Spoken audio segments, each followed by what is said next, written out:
I've had the great privilege of strangling people unconscious with my bare hands, and afterwards we were still friends because we agreed to do this in a Brazilian Jiu Jitsu or Judo competition or training match.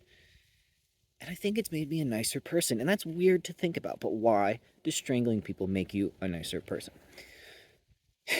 Well, if you train Brazilian Jiu Jitsu, you kind of know, but I want to make a video about it, obviously, which is why I'm talking about it now. I think when you do something difficult, it gives you perspective for other areas in your life.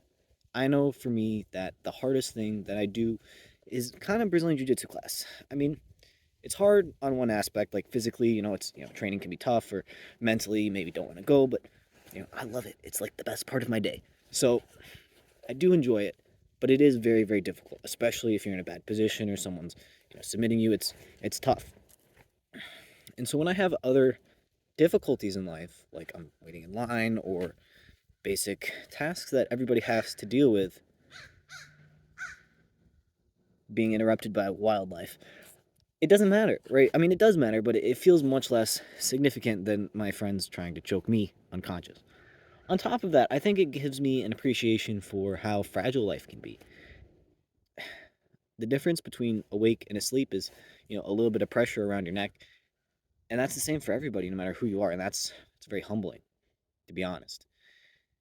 So, when your day to day life consists of regular stuff, regular stuff, regular stuff, okay, we're going to pretend to kill each other almost. I mean, we're grappling, right? And we tap out, but you extend a submission to its inevitable conclusion. Joints are broken, people are asleep, or worse, brain damage, death. That's what happens if you continue to apply choke. And now we're all friends and we're training, and so obviously everybody walks away and has a good time and gets better. But it can be quite brutal. On top of that, you get to hang out with other people who are going through this hardship, and you get to talk about a common thing, a productive problem to solve. And I think that takes up some, especially for guys, it takes some background, like energy, that needs to be put towards something, and it puts it towards something productive, which is Brazilian Jiu Jitsu. It's always a good idea to go to class and practice and train a little bit more because you're going to get a little bit better and you're going to have positive social interactions. Afterwards, you're going to have endorphins because you just exercised and you were learning and you were thinking, and so you're engaging your mind and your body and your community, and that creates a very positive feeling. But on top of that, you combine it with the harsh reality of simulated fights to the death and how difficult and grueling and hard it can be to get good, and the practice and the time and the sacrifice you put in to get advanced ranks in Brazilian Jiu-Jitsu. You just have a respect for the craft and how difficult it is to get good at anything in general. And that gives you more perspective and more humility. But the darkness, the hard aspect of Brazilian Jiu-Jitsu, contrasted with the positives it gives you, honestly,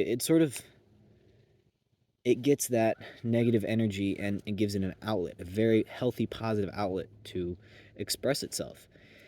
Because a lot of people who end up finding their way to Brazilian Jiu Jitsu class have had a very complicated or difficult past. And on the mat, everybody is equal. Everybody is like, it doesn't really matter what your past is. What matters is what you can bring to the table as a training partner and a friend and a teammate. And I think that's really nice because it allows people from all different backgrounds to get along together.